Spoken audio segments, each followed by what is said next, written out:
말씀은 창세기 29장 13절 14절 말씀입니다. 한 목소리로 다 같이 읽겠습니다. 라반이 그의 생질 야곱의 소식을 듣고 달려와서 그를 영접하여 안고 입맞추며 자기 집으로 인도하여 드리니 야곱이 자기의 모든 일을 라반에게 말하매 라반이 이르되 너는 참으로 내 혈육이로다 하였더라. 오늘 그래서 섭리의 손길이라는 제목으로 함께 하나님의 말씀 생각해 보겠습니다.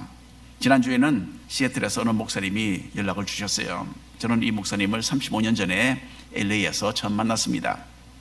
그리고 우리가 인도로 선교사로 떠나기 전에 시애틀에서 몇 년 살 때에도 그 근방에 같이 살면서 잘 알고 지냈던 목사님입니다. 목사님은 자기 아들 결혼식을 주례해달라라는 부탁을 저에게 하셨어요. 자, 그 옛날에는 어린아이였던 앤디가 이제 35살이 되었고 결혼을 하게 된다는 것이 참으로 신기하게 느껴졌습니다. 앤디는 결혼식을 호놀룰루에서 하기로 계획하고 있습니다. 시애틀에서는 모든 것이 비싸기 때문에 이럴 바에야 차라리 하와이에 가서 결혼하자, 그렇게 결정을 하게 되었다고 합니다. 저는 가끔 제자훈련반에서 저의 옛날 이야기를 하고는 하는데요, 오늘도 저의 옛날 이야기 하나 들려드리겠습니다. 저는 40년 전에 하와이 대학에 입학을 했는데요, 그때는 수학을 공부하면서 내 나름대로 장대를 설계하고 있었어요. 대학 교수가 되어서 내가 이 하와이에서 살아야 되겠다라고 생각했습니다. 저희 교회에 여러 우리 교수님들이 계시는데 제가 그대로 했더라면 아마 여러분들의 동료가 되었을 겁니다. 그런데 저는 대학 교수가 되어서 적당한 만큼 돈도 벌고 교회 사람들에게는 또 인정도 받고 예쁜 여자 만나 결혼하겠다. 왜 웃으십니까? 예쁜 여자 만나 결혼하겠다라는 생각을 하고 있었어요. 그리고는 또 그리 크지 않은 또 작고 아담한 집을 하나 구해서 살고 아이들 한 둘이나 셋 낳아서 조금 그래도 고급에 속하는 그런 차에 태워 다니는 것, 이것이 저의 작은 꿈이었습니다. 그런데 대학교 3년째에 접어들면서 새롭게 저의 삶을 하나님께 헌신하는 그런 시간이 있었습니다. 그리고는 그때에 내가 품고 있는 이 꿈은 소박하지만은 철저하게 나 자신만을 위한 이기적인 계획이구나라는 것을 깨닫게 되었습니다. 그래서 저의 삶을 완전히 하나님께 바쳐야 되겠다라고 느꼈고, 만일에 하나님께서 원하신다면 선교사가 되겠습니다, 그렇게 헌신하기도 했습니다. 그 즈음에 저는 대학생 시절에 잠언 31장에 나오는 지혜로운 여인에 대하여 읽게 되었어요. 그래서 나는 이 다음에 언젠가 만나서 결혼하게 될 아내를 위하여 기도해야 되겠구나, 그런 마음이 들었어요. 결혼 대상에 대해서 원하는 것이 있었어요, 물론. 그래서 제일 먼저는 신앙이 있는 사람이어야 한다라는 것이었어요. 여기 우리 젊은 청년들 많이 있는데 굉장히 중요합니다, 여러분. 신앙이 있는 사람 꼭 만나시기를 바랍니다. 그 다음 조건으로는 말씀드린 대로 예뻐야 하고, 또 피아노를, 제가 음악을 좋아해서요, 피아노를 칠 줄 알아야 되고 등등 이렇게 해서 모두 7가지 조건을 내걸고 하나님께 기도를 하기 시작했습니다.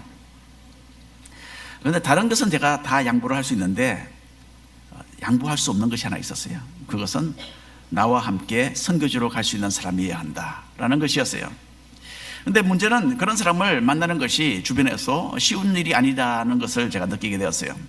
그 당시에 같은 교회에서 친하게 지냈던 형이 있었는데, 저희 이 교회에서요, 저는 그분과 자주 신앙 이야기를 나누고는 했습니다.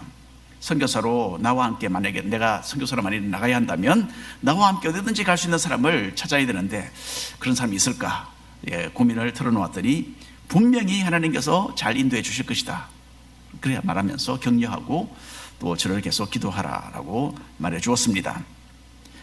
자, LA에서 제가 신학대학원을 하와이 대학을 졸업하고 LA에 갔습니다. LA에서 신학대학원을 다니는 중에 인도로 가는 단기 선교팀에 제가 합류를 했습니다. 거기서 제가 지금 현재 아내를 만났습니다. 1년 후에 결혼을 했어요.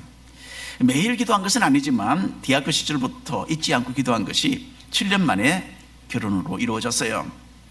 참 철이 없었던 제가 짧은 생각에서 장래 아내를 위해서 기도했던 그 7가지 조건이 있었죠, 그렇죠?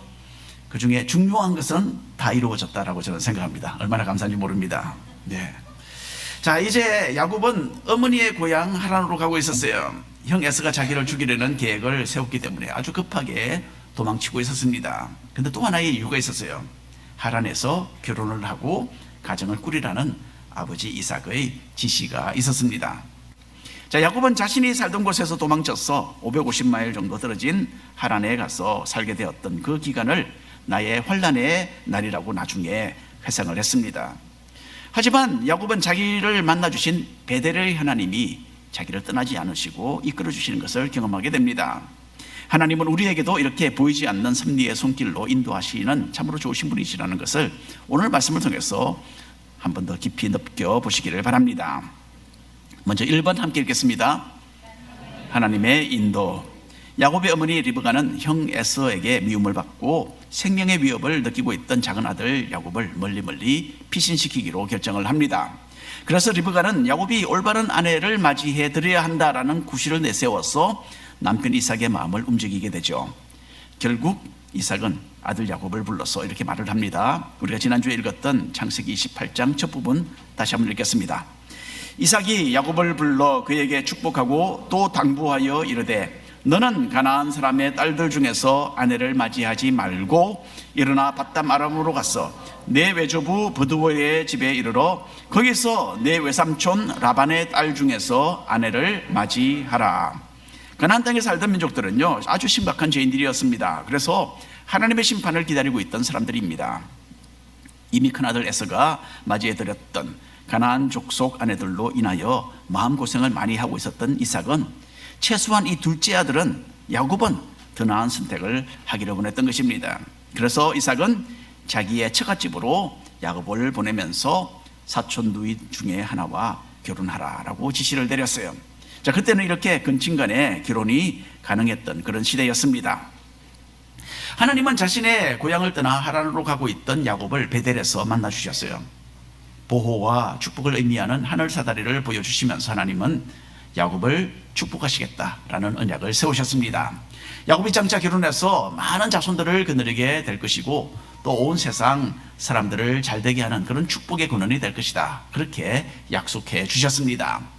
하지만 야곱이 이 모든 하나님의 언약을 받아 누리기까지는 다듬어지고 성숙해야 할 그런 부분들이 아직도 너무나 많았습니다. 이때까지 야곱은 자신의 이름의 뜻 바로 그대로 다른 사람의 자리를 차지하고 빼앗는 사기꾼으로 살았기 때문입니다. 야곱은 형 에서에게서 장자의 명분을 빼앗았고요, 나중에는 아버지 이삭을 속이면서까지 형에게 돌아갈 그 축복을 도둑질했던 참으로 고약한 사람이었습니다. 자신의 꾀를 의지하고 살아가던 야곱은 이제 하나님을 의지하는 법을 배우기 시작해야 했습니다. 하나님은 자신이 선택했던 야곱이 비록 형편없는 사람이지만은 에서를 피해서 떠나는 그 야곱의 여행길 가운데 섭리하셔서 가르침의 시간으로 인도하고 계셨습니다. 약 한 550마일의 먼 여행길을 거의 마치고 있을 때에 야곱은 어머니 리브가의 고향 하란에 접근하고 있었어요. 야곱은 어느 외곽 지역에 있는 우물가에 다가가서 거기에 머물러 기다리고 있는 목자 몇 사람을 만나 대화를 나누기 시작했습니다. 창세기 29장 4절 이하 말씀 함께 읽겠습니다. 야곱이 그들에게 이르되 내 형제여 어디서 왔느냐? 그들이 이르되 하란에서 왔노라. 야곱이 그들에게 이르되 너희가 나홀의 손자 라반을 아느냐? 그들이 이르되 아노라. 야곱이 그들에게 이르되 그가 평안하냐? 이르되 평안하니라. 그의 딸 라헬이 지금 양을 몰고 오느니라. 우리는 여기서 야곱을 위한 하나님의 섭리의 손길을 발견하게 됩니다. 이때로부터 약 한 100년 전에 아브라함의 충성된 종이 이삭의 아내들 여인을 찾으러 이 지방에 왔던 적이 있습니다. 그 종이 어느 우물가에서 하나님께 간절히 기도하고 처음 만났던 처녀가 바로 야곱의 어머니 리브가였습니다. 리브가는 아브라함의 종이 기도했던 내용 그대로 자신의 물동이를 기울여서 종에게 마시게 했고 또 종이 이끌던 낙타 10마리에게도 열심히 우물물을 길러서 물을 먹여주는 아름다운 모습을 보여주었습니다. 자, 이렇게 기적적으로 이삭을 위해서 리브가를 선택하셨던 하나님은 야곱을 위해서도 우물가에서 자신의 섭리로 인도하여 주셨습니다. 목자들과 잠시 말을 나누고 있던 야곱을 향하여 양떼를 이끌고 다가오던 처녀가 있었는데 바로 야곱이 나중에 결혼하게 된 라헬입니다. 라헬은 야곱의 삼촌 라반의 둘째 딸이었어요. 야곱이 아주 많이 사랑했던 아름다운 여인이었습니다. 하나님은 550마일이나 되는 먼 길을 왔던 야곱에게 이삭과 리브가가 결혼 대상자로 지시해 주었던 삼촌의 딸 라헬을 이끌어내어 만나게 해주시는 참으로 놀라운 이 섭리의 손길을 보여주셨던 것입니다. 여러분, 우리가 우연이라고 생각하고 그냥 넘어가는 많은 일들 중에 하나님의 섭리하심이 그 가운데 있다는 것을 우리가 알아야 됩니다. 우리는 나중에 천국에서 하나님이 이러이러한 일들을 통하여서 섭리하셨구나 발견하게 된다면 아마 깜짝 놀랄 일들이 많을 것 같습니다. 오래전에 아프리카 콩고에서 일하던 영국 여자 선교사님이 경험했던 실화입니다. 어느 날 새벽에 현지인 엄마가 조산을 했습니다. 엄마는 아기를 낳고 곧 숨을 거두었어요. 그리고 아기는 생명이 위험했습니다. 갓난 아기에게 이제 남은 가족이라고는 2살 된 어린 누나밖에는 없었습니다. 조산에서 난 아이는 요즘 같으면 인큐베이터에 들어갔겠죠. 하지만 의료시설이 제대로 갖추지 않았던 그 시대에 또 그 특별히 선교지에서 할 수 있었던 것은 물부대를 사용하는 것이었어요. 물부대에 따뜻한 물을 넣어서 아기 곁에 두면 아기의 체온을 따뜻하게 유지하도록 할 수 있었습니다. 하지만 선교사님이 가지고 있던 물부대는 터져버렸기 때문에 사용할 수가 없었다고 합니다. 선교사님은 그래서 그날 아침에 동네 아이들을 다 불러 모아놓고 함께 기도를 시작했다고 해요. 갓난아이를 위해서, 또 이제 고아가 된 누나를 위해서 함께 기도했습니다.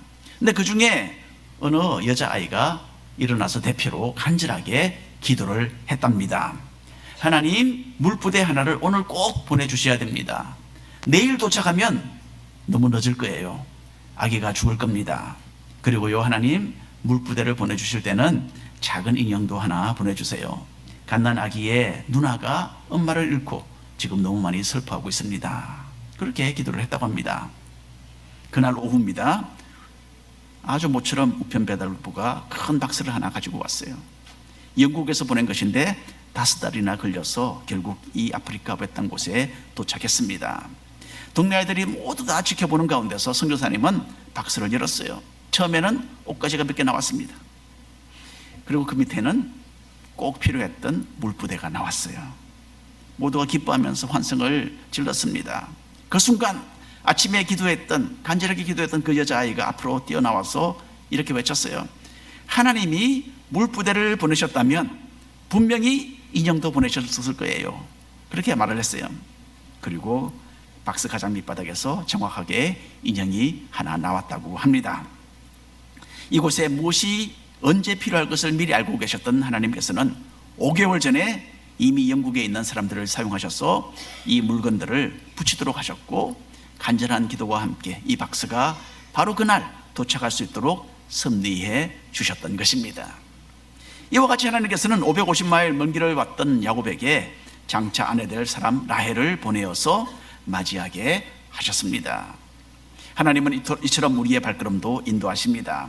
우리가 매일매일 만나는 사람들과 각가지 상황들을 통해서 하나님은 우리의 삶 가운데 역사하십니다. 오늘도 우리가 이 자리에서 예배하며 하나님의 백성들과 함께 이 시간을 보내는 것 결코 우연이 아닙니다. 우리를 축복하시며 자신의 놀라운 계획 가운데로 우리를 계속 이끌어 가시는 하나님께 감사와 찬양 드리시기를 바랍니다. 2번 함께 읽겠습니다. 임자를 만나다. 야곱이 임자를 만나게 됩니다. 아내를 만나는 것, 그보다 먼저 임자를 만나게 됩니다. 하나님께서 우리 믿는 사람들을 선택하시고 축복하시는 것은요, 우리가 세상 사람들보다 더 낫기 때문이 아닙니다. 세상 사람들과 별반 차이가 없이 참 영적인 어둠 속에 살고 있는 우리들이지만은 하나님은 우리를 불쌍히 여기시고 우리를 오늘처럼 하나님께 속한 복받은 백성으로 삼아 주셨습니다. 최근에 제자훈련반에서 읽은 책 내용 중에 이런 말이 있었어요. 하나님은 우리를 있는 그대로 사랑하신대요. 그러나 우리를 그대로 두지는 않으십니다. 우리가 변화되기를 원하세요. 그래서 하나님은 우리에게 훈련과 연단의 시간을 허락해 주십니다.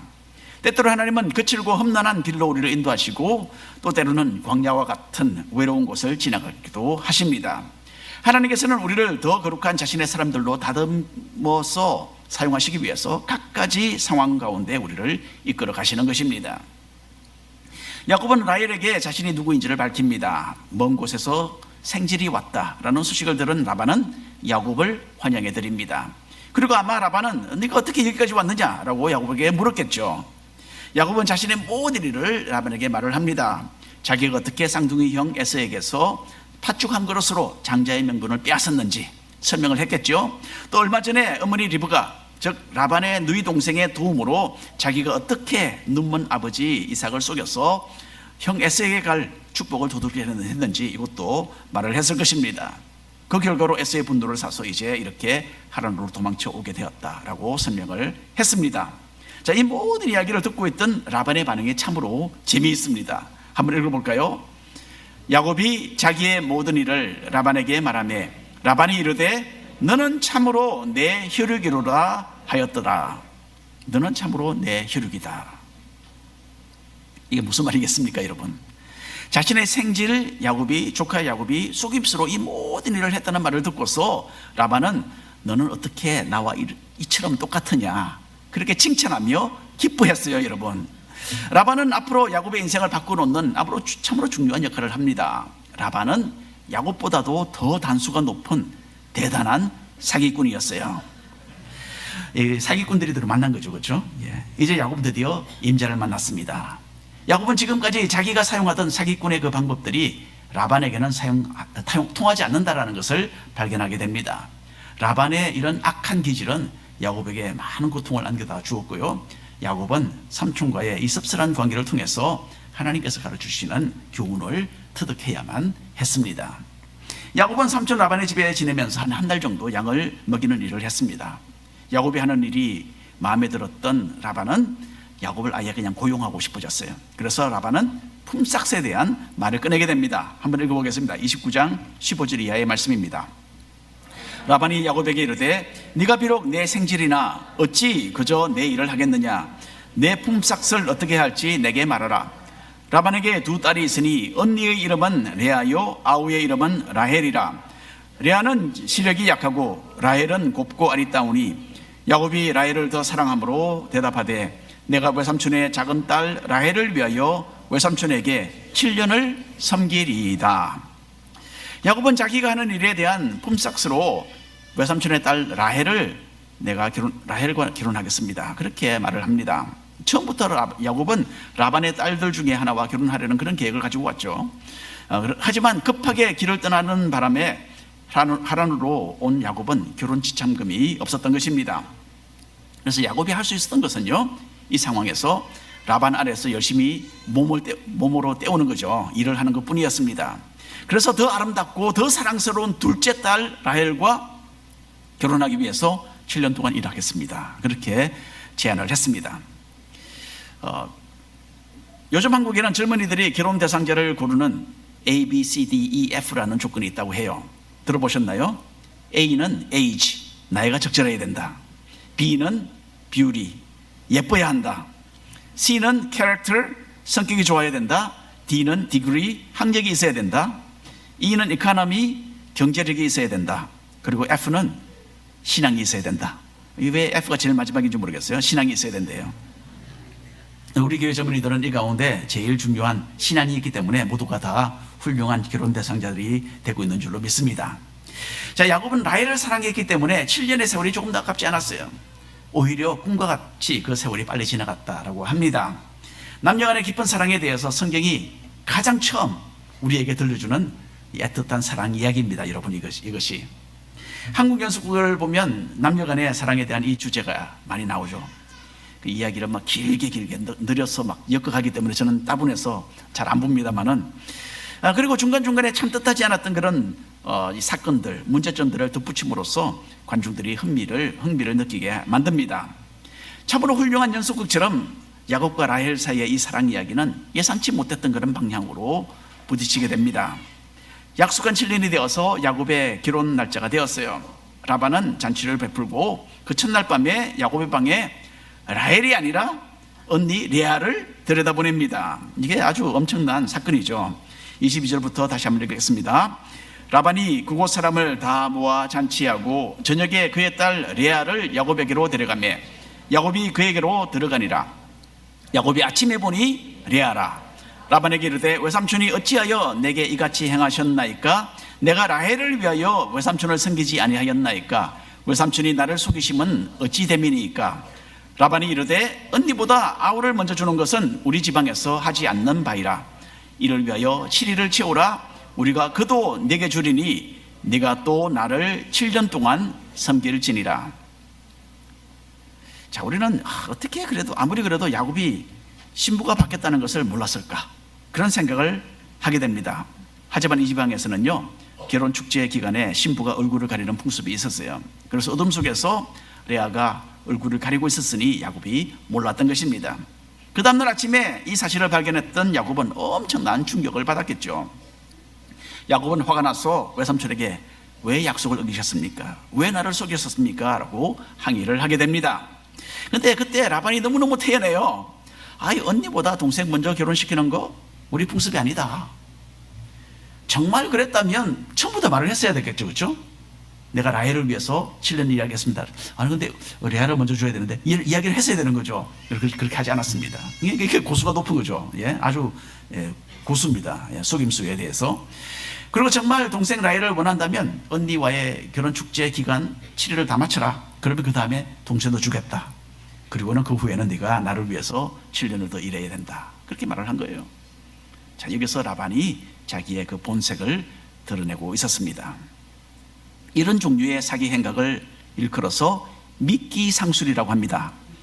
미끼상술. 예, 제가 뉴욕에서 한번 인도 상인에게 이런 미끼상술을 당한 적이 있습니다만은, 상인이 어떤 상품을 낮은 가격으로 홍보를 하죠. 손님들을 끕니다. 자, 이게 미끼죠, 그렇죠?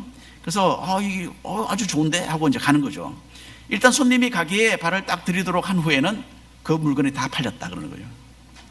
대신에 이걸 사라라고 다른 유사 제품을 내어놓는 것이 바로 미끼상술입니다. 그런데 지금부터 벌써 4,000년 전에 이게 있었어요, 여러분. 이 고단수의 사기꾼 라반이 이렇게 속임수를 썼기 때문에 야곱이 꼼짝없이 지금 당하고 있는 것을 우리가 여기서 보고 있습니다. 야곱은 자기가 사랑하는 라헬을 위해서라면 7년을 일할 수 있었지만은 레아를 위해서는 그렇게 할 의사가 없었던 거예요. 하지만 이제 억울해도 어쩔 수 없습니다. 라헬과 결혼하기 위해서는 야곱은 또다시 7년을 더 붙잡혀 있으면서 양치는 고된 일을 해야만 했던 거예요. 이때 야곱은 하란을 오는 길에 만났던 야곱의 베델의 하나님은 어디 계시는가, 그런 질문을 좀 했었는지도 모릅니다. 내가 너와 함께하고 내 편이 되어주겠다 하신 그 하나님의 약속이 어떻게 되었나, 그런 의문을 품었을 수도 있었을 것입니다.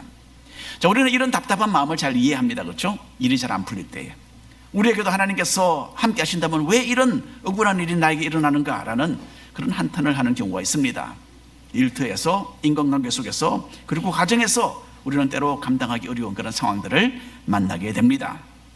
하지만 우리가 지나는 그 고난의 기간 가운데서도 하나님은 여전히 우리와 동행하십니다.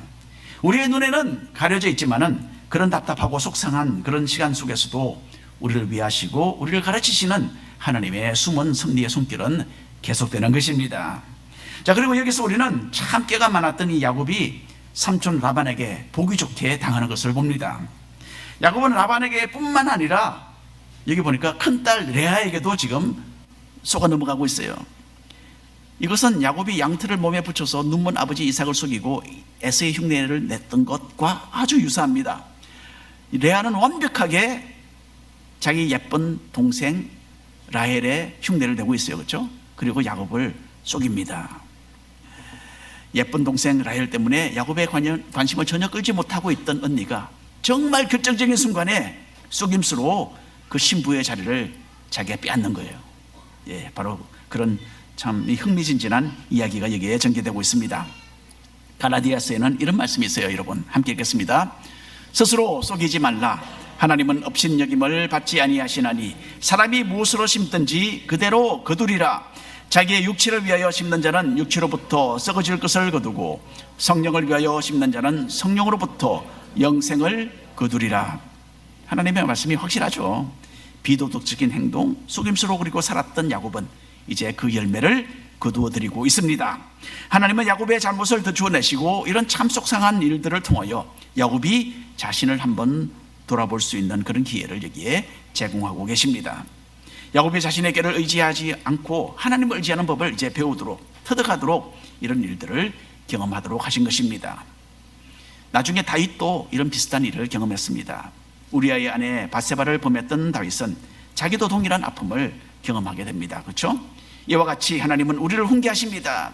하나님은 우리가 심은 대로 거두도록 하셔서 우리가 과오를 깨닫고 회개하도록 하십니다. 어려움이 찾아올 때에 지혜로운 사람은요, 먼저 자기 자신을 살핍니다. 자기가 심은 것을 거두는 것은 아닌가, 그렇게 생각해 보는 사람, 영적인 성숙의 길을 걸어가게 될 것입니다. 반면에 원망하고 책임을 다른 사람에게 돌리기 바쁜 사람은 배움의 기회를 저버리는 사람입니다.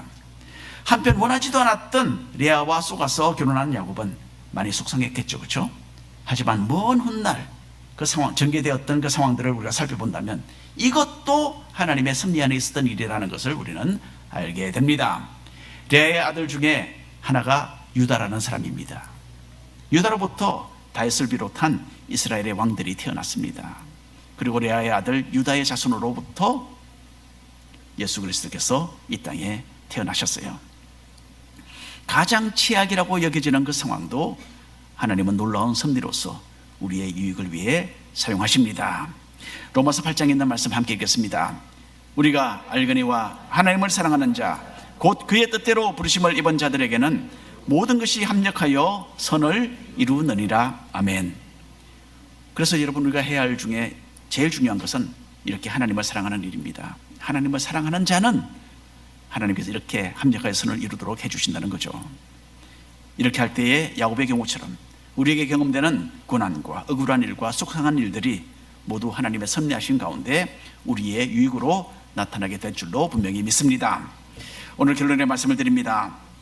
1700년대에 살았던 영국 사람 윌리엄 쿠퍼라는 사람이 있었어요. 이 사람은 찬송가 가사를 여러 개 작시한 사람입니다.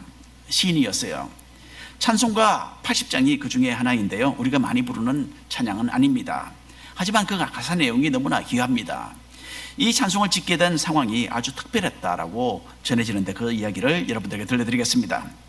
윌리엄 쿠퍼는 기독교인이었지만 어떤 일 때문에 낙심해서 우울증에 빠지게 됩니다. 그래서 이렇게 살 바에는 차라리 내가 내 목숨을 끊는 것이 낫겠다, 그렇게 생각을 했어요. 그래서 영국 런던의 그 테임스 강에 몸을 던지려고 결정을 합니다. 안개가 아주 짙은 그런 자욱한 밤이었습니다. 쿠퍼는 마차를 불러서 강가로 가자라고 했어요. 15분이면 충분히 갈 수 있는 그런 거리였습니다. 그런데 2시간 동안이나 가도 강이 나오지 않는 거예요. 결국 마차를 운전하던 마부는 이 짙은 안개 때문에 길을 잃었습니다. 나는 도대체 내가 어디에 와 있는지 모르겠습니다, 그렇게 고백을 했다고 해요.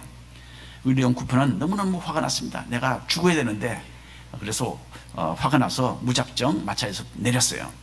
자기 발로 걸어서 강가로 찾아가려는 그런 생각이었습니다. 그런데 한두 발자국 떼고 나니까 주변이 너무너무 눈에 익은 거예요. 도대체 이게 어딜까?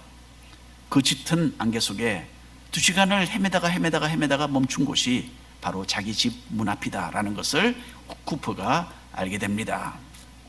그때 쿠퍼는 하나님께서 사랑의 손으로 나를 붙잡으셨구나, 내가 가는 길을 막으셨구나 라는 것을 깨닫고 자신의 잘못된 생각을 회개했고 하나님께 모든 문제를 구하고 마음의 평안을 얻었다고 합니다.